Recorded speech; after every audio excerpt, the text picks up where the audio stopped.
Repair করতে গিয়ে আমরা যে সমস্যাগুলো পাইছি এটা হচ্ছে ভালভ বডিটা নষ্ট হয়ে গেছিল, আর গিয়ারের যে হচ্ছে মোটরটা আছে এই মোটরটা নষ্ট হয়ে গেছিল। তো মোটরটা দিয়ে হচ্ছে সিলটা লিক করতেছিল। আপনাদেরকে যদি একটু কাছ থেকে দেখাই, আপনারা দেখতে পাচ্ছেন এখানে একটা সিল আছে, এই সিলটা কিন্তু একেবারে নষ্ট হয়ে গেছে, বলতে হচ্ছে একেবারে জড়াই গেছে। এটা কিন্তু একেবারে সেটা সতর্ক হচ্ছে গিয়ার বক্সগুলো ভালো রাখার জন্য আমরা যে প্রথমে যে রেডি পিকআপটা দিই সেই রেডি পিকআপটাকে আমরা অ্যাভয়েড করব। একটু রান হওয়ার পরে তারপর আমাদের ইচ্ছা মতো আমরা চালাবো, কিন্তু শুরুতে আমরা রেডি পিকআপটা দিব না। এবং সকালবেলা অ্যাটলিস্ট 5 মিনিট হচ্ছে আমরা গাড়িটা স্টার্ট করি। আসসালামু আলাইকুম, আমি নিয়ন, স্পিড অটোকের পক্ষ থেকে আপনাদের সকলকে স্বাগত। আজকে আমরা আলোচনা করব নিসান এক্সটেল হাইব্রিড গাড়ি নিয়ে। আপনারা দেখতে পাচ্ছেন আমার পিছনে একটা নিসান এক্সটেল হাইব্রিড গাড়ি লিফটের মধ্যে আছে। তো এটা হচ্ছে গাড়িটা আসছিল আমাদের কাছে হচ্ছে গিয়ারের সমস্যা নিয়ে। তো গিয়ারের সমস্যা বলতে এই গাড়িটার যে সমস্যা ছিল, গাড়ি চালাই আসছে কিন্তু গাড়ির হচ্ছে গিয়ার থেকে নিচে তেল পড়তো। গিয়ার অয়েল যেটা আছে সেটা হচ্ছে রেগুলার পড়তেই ছিল, নিচে পার্কিং করে রাখলে কিংবা রানিং এ পড়তেই থাকতো। আর সেই সাথে হচ্ছে গাড়িতে একটা ধাক্কা ছিল আর একটা বিকট শব্দ ছিল, গিয়ার বক্স থেকে যে শব্দটা আসে এটা ঘার ঘার করে একটা শব্দ করতেছিল। তো এই শব্দটা আমরা অ্যানালাইসিস করলাম এবং অ্যানালাইসিস করার পরে এটার প্রবলেমটা আমরা ফাইন্ড আউট করলাম যে এটার প্রবলেমটা কি। তো আমরা এটা পেলাম গিয়ার বক্সের প্রবলেম।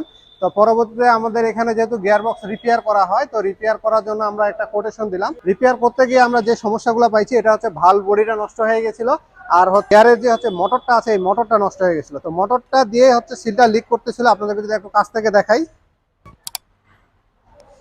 আপনারা দেখতে পাচ্ছেন এখানে একটা সিল আছে, এই সিলটা কিন্তু একেবারে নষ্ট হয়ে গেছে, বলতে হচ্ছে একেবারে জড়াই গেছে। এটা কিন্তু একেবারে এরকম লেভেল থাকে। তো এই সিলটা নষ্ট হওয়ার কারণে এই সিল দিয়ে কিন্তু তেলটা হচ্ছে এই যে আপনার কয়েলটা আছে এই কয়েলটার মধ্যে চলে আসছিল। সাধারণত এই কয়েলের মধ্যে কিন্তু হচ্ছে অয়েল আসে না, যদি অয়েল চলে আসে সেক্ষেত্রে এই কয়েলটা নষ্ট হয়ে যায়। কিংবা এই সিলটা কয়েলটা যদি ভালো থাকে কিন্তু এই সিলটা আপনার চেঞ্জ করা সম্ভব হয় না আমাদের। তো এই কারণে হচ্ছে কমপ্লিট মোটরটাই হচ্ছে লাগাইতে হয়। তো আমরা এই গাড়িতে হচ্ছে ভালভ বডি এবং হচ্ছে কমপ্লিট মোটর এটা গাড়িতে ফিটিং করছি। তো ফিটিং করার পরে আশা করি এই গাড়িটা কমপ্লিট হয়ে গেছে, আমরা স্টার্ট করে রাখছি এখন। আপনারা হয়তো বা সাউন্ড পাচ্ছেন কি না, এখানে ইঞ্জিনটা স্টার্ট করা আছে এখন। তো এই ইঞ্জিনটা হচ্ছে যেহেতু একটু স্টার্ট করে রাখতে হবে এবং হচ্ছে গরম হওয়ার সুযোগ দিতে হবে। এই গরমটা হয়ে গেলে হচ্ছে আমরা এটা গিয়ারে ফেলবো এবং হচ্ছে গিয়ারে কোনো সমস্যা আছে কিনা আমরা টেস্ট ড্রাইভে বের হবো। তো যদি সমস্যা থাকে সেক্ষেত্রে আমরা আবার দেখবো যে কি সমস্যা আছে। তবে আশা করি এটা গিয়ার বক্স রিপেয়ারটা আমাদের কমপ্লিট হবে এবং আমরা কমপ্লিট করবো এটা। আর গিয়ার বক্স রিপেয়ারের ক্ষেত্রে আমরা 3 মাস 6 মাসের হচ্ছে একটা ওয়ারেন্টি পিরিয়ড দিয়ে রাখি। তো আপনাদের কি ধরনের আমরা কাজটা করতেছি কিংবা কোন কাজটা করতেছি এটার উপর ডিপেন্ড করে হচ্ছে আমরা ওয়ারেন্টিটা দিই। যদি আপনাদের কখনো এরকম রিপেয়ার করার প্রয়োজন হয় সেক্ষেত্রে আপনারা আমাদের সাথে যোগাযোগ করতে পারেন। আর যদি আপনাদের রিকন্ডিশন লাগে দেন সেক্ষেত্রেও আমাদের সাথে যোগাযোগ করতে, আর ব্র্যান্ড নিউ চাইলে আমাদেরকে অর্ডার দিলে আমরা আনিয়ে দিব। নিসান এক্সটেলের যাবতীয় কাজ, ব্রেক বুস্টার এবিএস মডেল যেটাই আপনারা কাজ করেন, তো আমাদের কাছে সেটা রিপেয়ারের অপশন আছে এবং চেঞ্জের অপশন আছে। আপনারা যেটা চাবেন এস্টিমেট অনুযায়ী আমরা সেটা করে দিব। তো নিসান এক্সটেল গাড়িগুলা নিয়ে আমরা সবসময় একটা ভিডিও করি কিংবা হচ্ছে একটু সতর্ক করার চেষ্টা করি। সেটা সতর্ক হচ্ছে গিয়ার বক্সগুলো ভালো রাখার জন্য আমরা যে প্রথমে যে রেডি পিকআপটা দিই সেই রেডি পিকআপটাকে আমরা অ্যাভয়েড করব। একটু রান হওয়ার পরে তারপর আমাদের ইচ্ছা মতো আমরা চালাবো, কিন্তু শুরুতে আমরা রেডি পিকআপটা দিব না। এবং সকালবেলা অ্যাটলিস্ট 5 মিনিট হচ্ছে আমরা গাড়িটা স্টার্ট করে রাখবো, যেন গাড়ির যে গিয়ার অয়েল আছে কিংবা অন্যান্য অয়েলগুলো আছে সেই অয়েলগুলো সব জায়গায় পৌঁছাইতে পারে, সেই বিষয়গুলো আমরা লক্ষ্য রাখবো।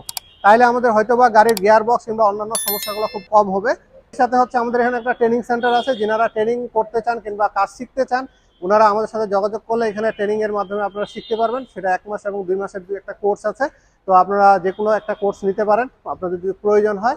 আর পেমেন্টের বিষয়টা হচ্ছে আমাদের এখানে কার্ড সিস্টেমে পেমেন্ট করতে পারেন, আবার নগদ বিকাশ তো আছেই আপনার। আর যারা ইএমআই তে পেমেন্ট করতে চান ইএমআই সুবিধাও আছে, ক্রেডিট কার্ডের মাধ্যমে আপনারা ইএমআই এর মাধ্যমে পেমেন্ট করতে পারবেন। তো আশা করি আমাদের এই ভিডিওটি ভালো লাগবে। যদি ভিডিও ভালো লাগে থাকে অবশ্যই আমাদের চ্যানেলটিকে সাবস্ক্রাইব করে রাখবেন এবং সাথে থাকা বেল বাটনে চাপতে ভুলবেন না। আর যারা ফেসবুক পেজের মাধ্যমে দেখছেন অবশ্যই পেজটিকে লাইক দিয়ে রাখবেন, আমাদের সঙ্গে থাকবেন। ধন্যবাদ ভিউয়ার, সকলে ভালো থাকবেন।